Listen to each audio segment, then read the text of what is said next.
तो हमने इस दिन पहले वाली वीडियो में हमने देखा था कि बहुत एक जनरल फॉर्म को, यानी कि कोई इक्वेशन की स्ट्रेट लाइन की इक्वेशन की जनरल, इसको क्या कहते हैं, जनरल फॉर्म को हमने बहुत फॉर्म में कन्वर्ट किया था।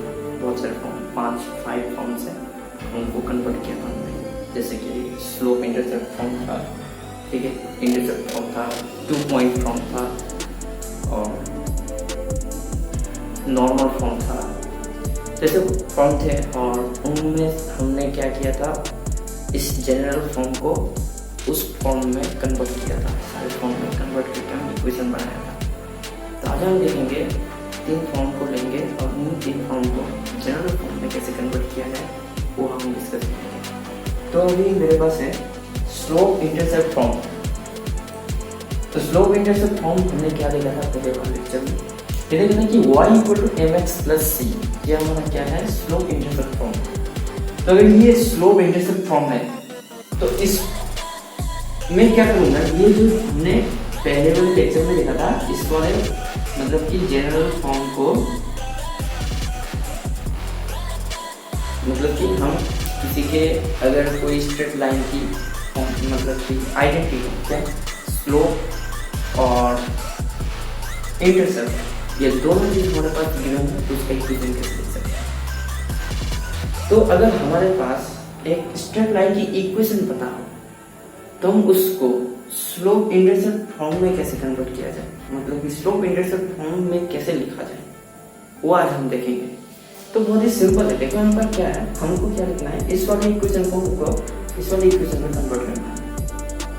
तो कैसे करना है, हमारे ax + by + c = g लिखेंगे।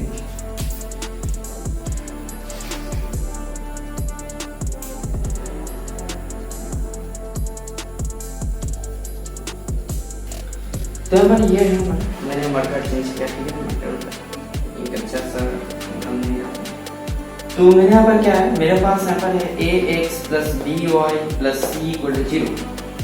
तो मुझे इस वाले कन्वर्ट, मतलब कि y = लिखना है, सिंपल सी बात। तो -c, ठीक है, -c, यानी कि यहाँ पर -c, उसके बाद क्या होगा, ये ax को इधर लाओ, तो क्या रहेगा, -ax, ठीक है।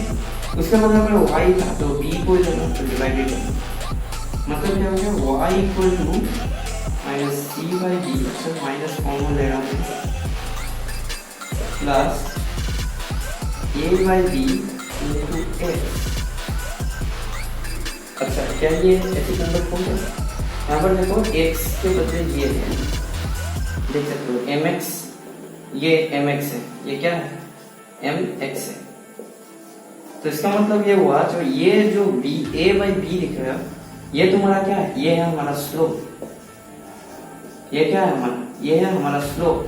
और यहाँ पर जो c/b दिख रहा है, ठीक है, यहाँ पर जो c/b, यहाँ पर क्या हो जाएगा, यहाँ पर माइनस है ना, तो यहाँ पर माइनस हो जाएगा। तो यहाँ पर ये हमारा -a/b है स्लोप, और यहाँ पर -c/b है हमारा, देखो c, मतलब कि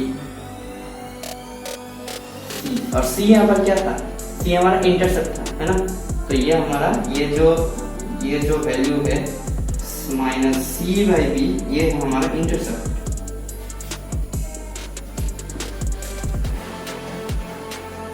ठीक है। और निकल के और क्या आया है हमारा, -a/b, ये क्या है हमारा, ये है स्लोप, तो tan थीटा, ठीक है। तो हमने क्या देखा, अगर हमारे पास कोई स्ट्रेट लाइन की इक्वेशन पता हो तो हम उसका स्लोप बता सकते हैं, कुछ ऐसे तरीके से हम उसका स्लोप बता सकते हैं, और उसके साथ साथ वो y एक्सिस के साथ कितना इंटरसेप्ट किया है वो भी कह सकते हैं। तो मैं फिर से कह रहा हूँ, यहाँ पर इक्वेशन क्या थी, ax + by + c = 0, मैं इस टर्म में लिख रहा हूँ। तो यहाँ पर देखो, मेरे इस टर्म में लिखने के बाद मुझे m के बदले में क्या देखने को मिल रहा है, x के साथ ये m है ना, x के साथ ये m, मतलब -a/b, ये क्या है, m है। तो और यहाँ पर m क्या था, यहाँ पर m था स्लोप, तो इसीलिए ये स्लोप बन गया है। और यहाँ पर क्या है, -c/b, ये हमारा क्या था, -c/b, ये हमारा इंटरसेप्ट था।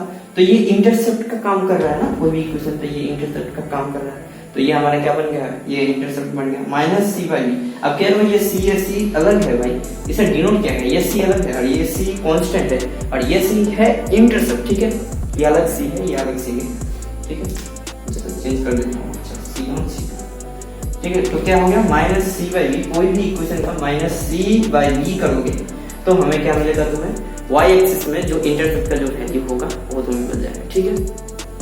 और उसके साथ माइनस ए बाई बी करोगे कोई भी इक्वेशन का, स्ट्रेट लाइन के कोई भी इक्वेशन को, ऐसे normal general form general equation को, ठीक है, माइनस ए बाई बी करोगे, माइनस ए बाई बी करोगे तो तुम्हें क्या मिलेगा, वो तुम्हें मिलेगा स्लोप मिल जाएगा, ठीक है।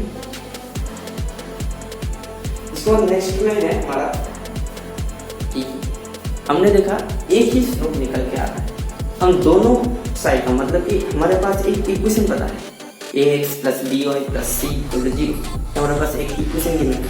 तो इस इक्वेशन का जो स्ट्रेट लाइन है वो x एक्सिस में कितनी इंटरसेप्ट है और y एक्सिस में कितना इंटरसेप्ट होगा, तो वो फाइंड करना बहुत इजी है। चलो तुम इसे कॉमन सेंस लगा के इसे मैं बुक्स का फॉर्मूला तो दिखाऊंगा, उसके साथ साथ तुम खुद कॉमन सेंस लगा सकते हो। चलो मैं दिखाता हूँ। अच्छा मान लो यहाँ पर मैंने ग्राफ बताया, एक स्ट्रेट लाइन की इक्वेशन पता है, इसका स्ट्रेट लाइन की इक्वेशन है ax plus by plus c equal to 0, ठीक है। अब इस स्ट्रेट लाइन में x एक्सिस के साथ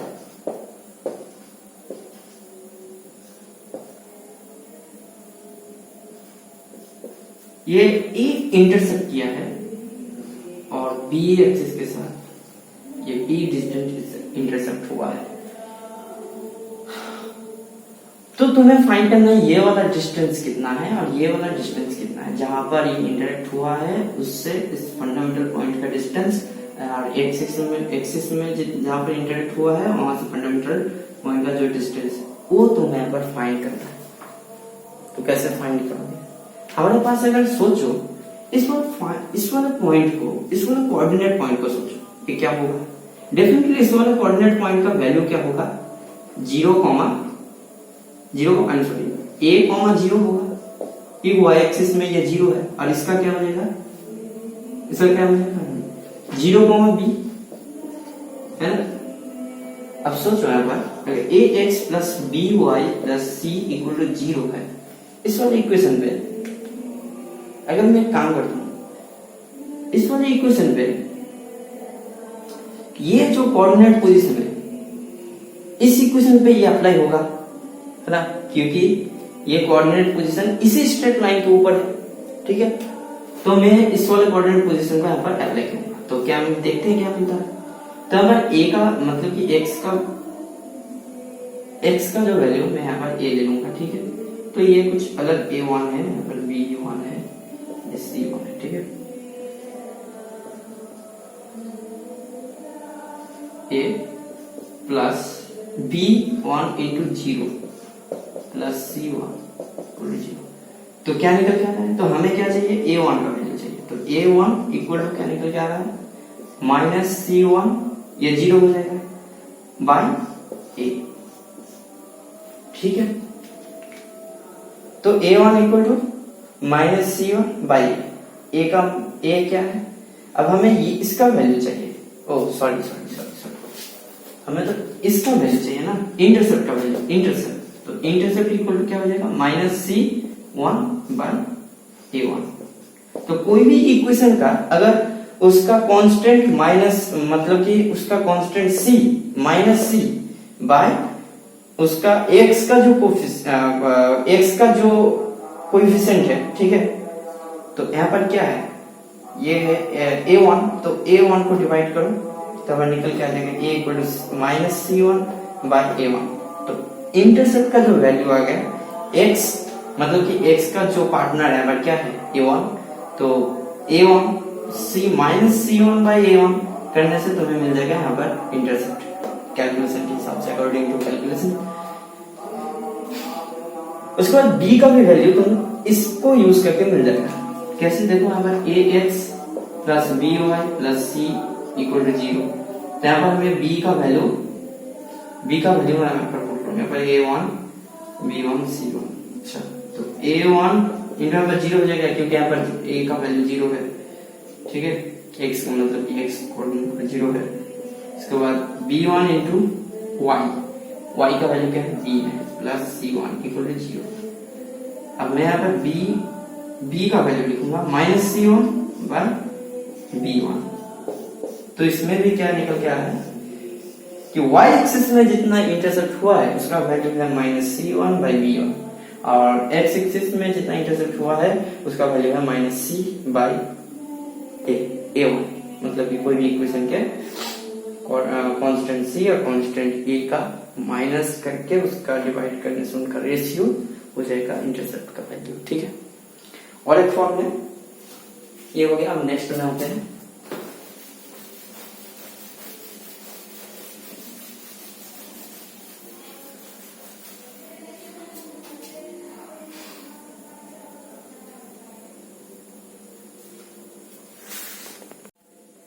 तो अब हम देखने जाने हैं कि नॉर्मल फॉर्म को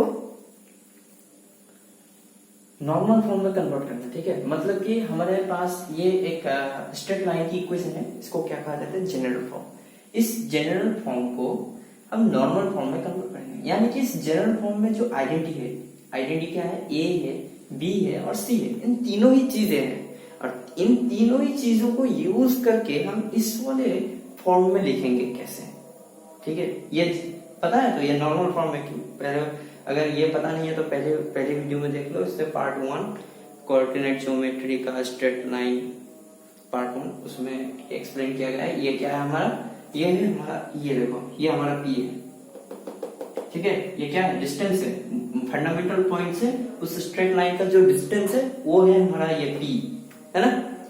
उसके बाद एक्स कॉस अल्फा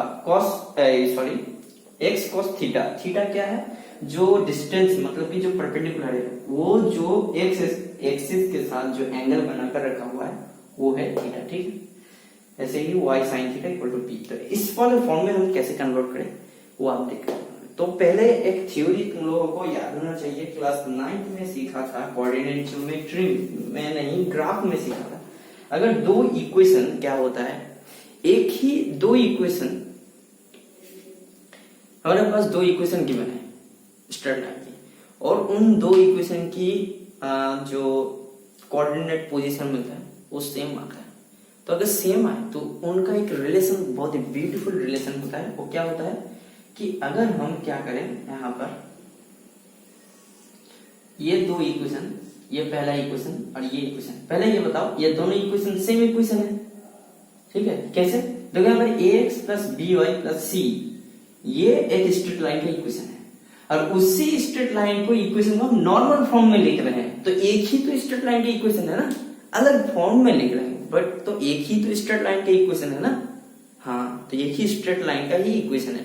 तो अब हम देखेंगे इन स्ट्रेट लाइंस को, ये दो स्ट्रेट लाइन एक ही है, तो इनका एक होने की वजह से एक ब्यूटीफुल सा एक मतलब कि फॉर्मूला है, तो उनको यूज करके मैं यहाँ पर प्रूव करूंगा। तो क्या है वो फॉर्मूला, क्लास 9 में तुम लोग सीखा था, ठीक है। तो यहाँ पर देखो क्लास 9 में सीखा था, क्या सीखा था यहाँ पर जो a है x का जो पार्टनर, और यहाँ पर जो x का पार्टनर, तो a बाय कॉस थीटा, ठीक है, इक्वल टू होगा यहाँ पर जो y का पार्टनर है b बाय साइन थीटा, यहाँ का y का जो पार्टनर है इक्वल टू, यहाँ पर क्या हो जाएगा, ये माइनस सी हो जाएगा, इसको इधर लाने से माइनस सी, ठीक है। तो माइनस सी बाय पी, ठीक है।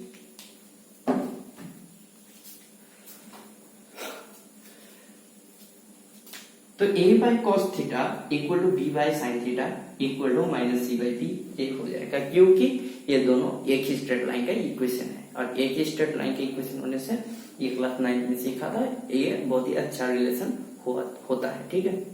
अब हम क्या करेंगे यहाँ पर, अब हम क्या करेंगे देखो, अच्छा माइनस हम सारे चीज को स्क्वायर कर देते हैं, तो यहाँ पर क्या रहेगा, x a square by cos square theta equal to b square sine square theta equal to c square by p square. अच्छा ठीक है, तो c square by p square ना लिखे मैं यहाँ पे होल स्क्वायर कर देता हूँ। तो अच्छा अच्छा अच्छा अच्छा, अभी सी स्क्वायर बाई पी स्क्वायर ही लिखो। अच्छा, अब मैं एक फॉर्मूला लगाऊंगा, एडेनो फॉर्मूला। ठीक है, एडेनो फॉर्मूला में हम क्या कर सकते हैं, सारी चीजों को जोड़ के हर एक इक्वेशन के साथ क्या होता है, अगर हमारे पास a by b equal to c by d, ठीक है, सी बाई डी हो, तो हम इसको कैसे लिख सकते हैं, equal to a plus c by b plus d, है ना, ये लिख सकते हैं। तो डेफिनेटली हम इसको ऐसे लिख सकते हैं, ये एक फॉर्मूला है और इसका एक्सप्लेनेशन मैं अभी दे नहीं सकता क्योंकि ये क्लास 10th में सीखा है, बहुत ही सिंपल है, अभी टाइम नहीं है सब सिखाने का। ठीक है, तो यहाँ पर क्या हो जाएगा, A square plus B square by cos square theta plus sine square theta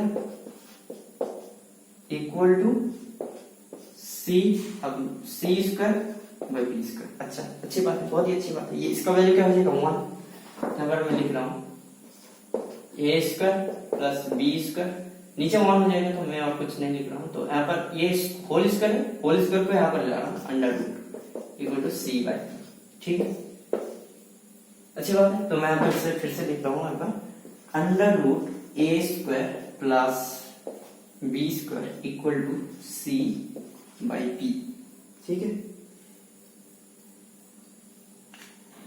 ये हमारा एक बहुत ही अच्छा सा इक्वेशन बन गया है। अब हमारा जो पहला वाला इक्वेशन था, क्या था, ये वाला इक्वेशन, इस वाले इक्वेशन पे हम c बाई पी का वैल्यू पता चल रहा है, तो हम यहाँ पर क्या लिखेंगे, a by cos theta equal to b by sine theta equal to under root, minus हो जाएगा, पर माइनस है तो माइनस c बाई पी, तो c बाई पी का वैल्यू है under root a square plus b square, a by cos theta equal to minus a square plus B square, क्या यहाँ पर माइनस है, नहीं यहाँ पर तो माइनस, हाँ माइनस, ठीक है। उसके बाद यहाँ पर cos थीटा इक्वल टू क्या निकल के आएगा, बताओ, cos theta equal to a by minus a by under root A square plus B square. Same तरीके से साइन थीटा का भी वैल्यू क्या निकल के आएगा, कैलकुलेट करके देख लेना, minus B by root A square plus B square आ जाएगा।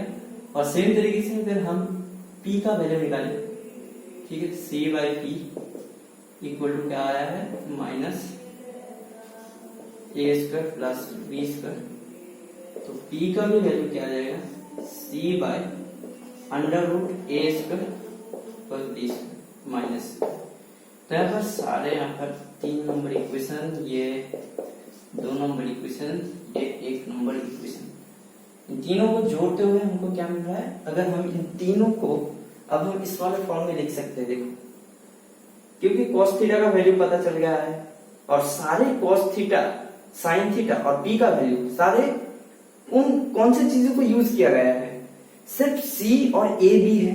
देखो मैंने क्या कहा था कि हमको क्या करना है, इस वाले इक्वेशन के जो आइडेंटिटी है, a है, b है, c है, इनको यूज करके हुए हमको क्या करना होगा, cos थीटा साइन थीटा का वैल्यू निकाल के और p का वैल्यू निकाल के इनके फॉर्म में, a और b और c के फॉर्म में, उसके बाद हम इनके मतलब कि नॉर्मल फॉर्म में इसको कन्वर्ट कर सकते हैं। तो हमने क्या किया, p equal to minus c by, मतलब कि c b और a को यूज करते हुए हमने p का वैल्यू, cos थीटा का वैल्यू और साइन थीटा का वैल्यू निकाल लिया।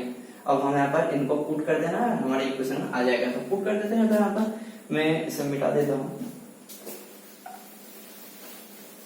तो सारा वैल्यू आ गया है। अब यहाँ पर x इंटू cos थीटा का वैल्यू बता, cos theta equal to minus under root minus a by, मतलब क्या हुआ, minus a by under root A square plus B square. उसके बाद plus y into minus b by under root A square plus B square equal to p का value minus c by a square plus B square under root A square plus B square. तो ये हमारा आ गया है, formula में हमने convert कर दिया, ठीक है,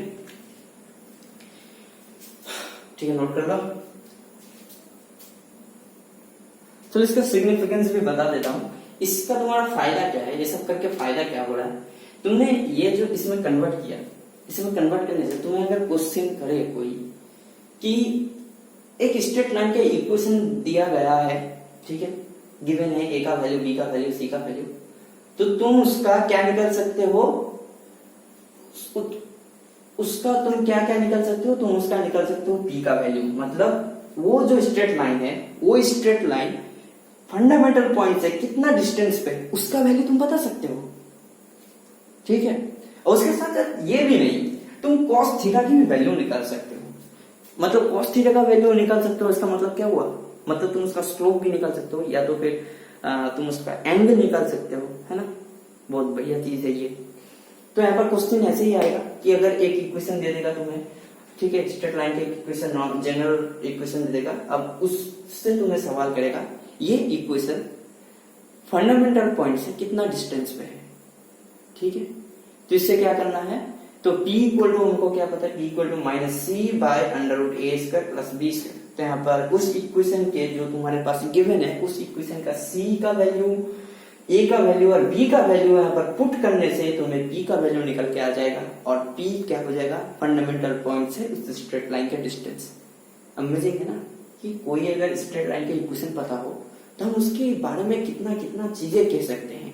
हमने इससे पहले देखा था, एक स्ट्रेट लाइन के इक्वेशन पता होने से हम उसका स्लोप बता सकते हैं, उसका इंटरसेप्ट बता सकते हैं, मतलब कि दो एक्स एक्सिस और वाई एक्सिस को कितना, मतलब कि कितना डिस्टेंस में उसने छेद किया है, इंटरसेप्ट किया है, उसका भी वैल्यू बता सकते हैं, है ना। बहुत अमेजिंग चीजें ये सब चीजें, ठीक है। अच्छा, तो मिटा देता हूं वहीं से। अब हम बात करेंगे दो कोऑर्डिनेट। अब तुम्हें क्वेश्चन ये किया जाएगा कि दो इक्वेशन पता है स्ट्रेट लाइन का, दो इक्वेशन गिवन है, और इन दो इक्वेशन का स्ट्रेट लाइन कौन से पॉइंट में ये छेद कर रहा है, मतलब इन दोनों का सेम पॉइंट क्या है, मतलब ये एक स्ट्रेट लाइन है और ये एक स्ट्रेट लाइन, वो दो जिस पॉइंट में वो दोनों मिल रहे हैं उसका कोऑर्डिनेट पोजीशन क्या है, कैसे पता लगाओगे। बहुत ही सिंपल है,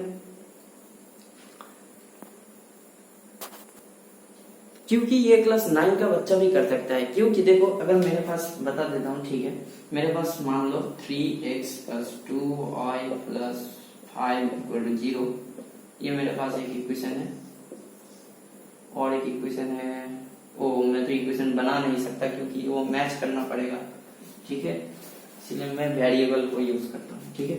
तो ax + b1 + c = 0, यहाँ पर lx + my प्लस, एक काम करता हूँ, a1 ले लेता हूँ, b1 c1 = 0, ठीक है। हमारे पास ये दो इक्वेशन है, 2 ले लेता हूँ।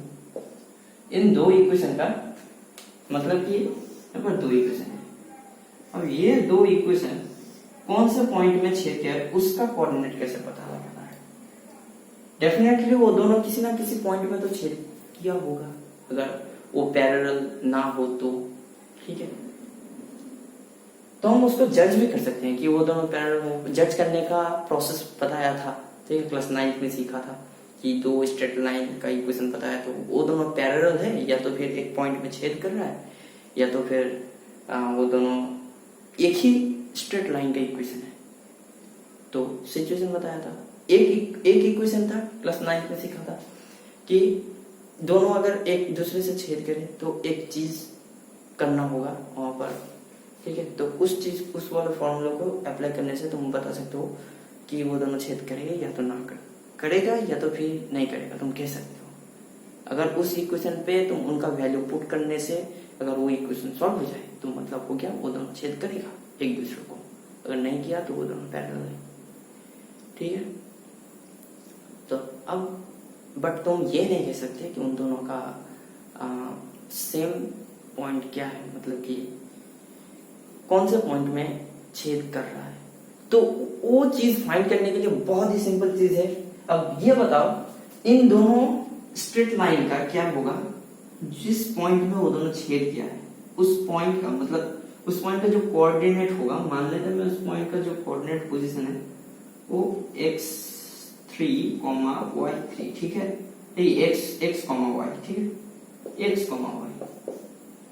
इसका मतलब ये हुआ जो x, y इस वाले के लिए भी अप्लाई होगा, मतलब इस वाले स्ट्रेट लाइन के लिए भी अप्लाई होगा और इस वाले स्ट्रेट लाइन के लिए भी अप्लाई होगा, मतलब दोनों स्ट्रेट लाइन में ही ये अप्लाई होगा, दोनों स्ट्रेट लाइन में ही हम इसको लागू कर सकते हैं ना।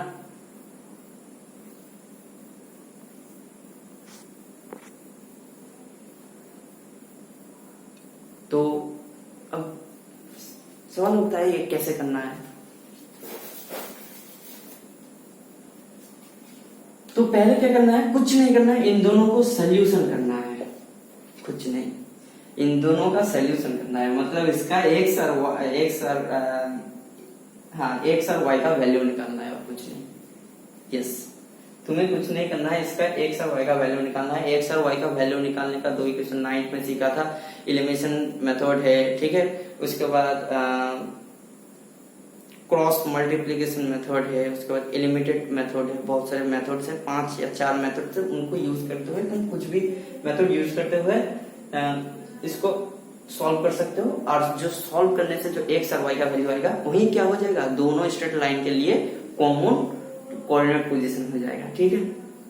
तो मैं इसको और ज्यादा नहीं कर रहा हूँ क्योंकि ये बहुत ही सिंपल टॉपिक था, मैंने इसे कह दिया। उसके बाद नेक्स्ट टॉपिक में आते हैं।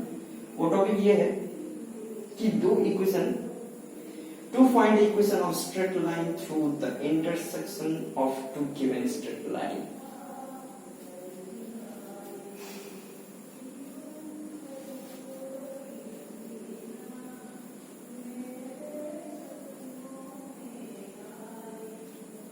अच्छा, ये चीज नहीं करनी चाहिए हम लोगों को बाद में। To find the condition of concurrence three given straight line.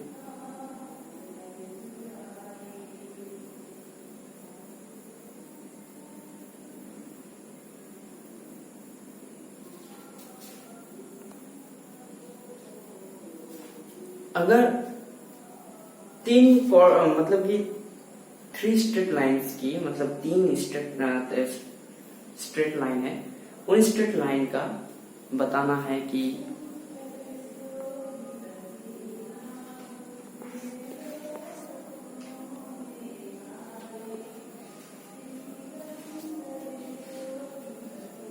तो उन 3 स्ट्रेट लाइन की बताना है कि वो स्ट्रेट लाइन्स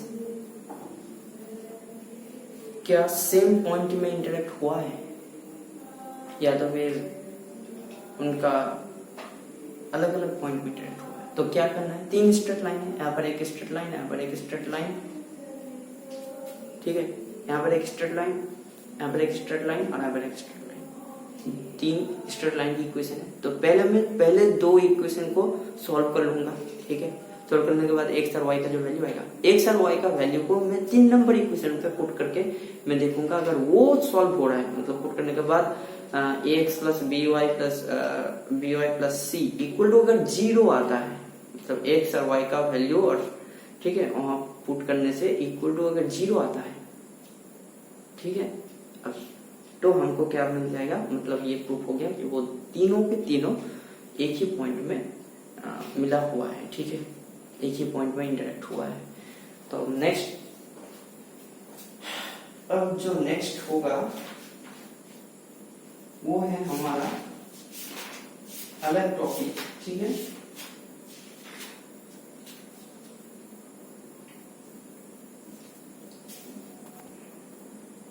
इसके बाद में जो टॉपिक्स होगा वो लेक्चर नंबर 3 में आएगा।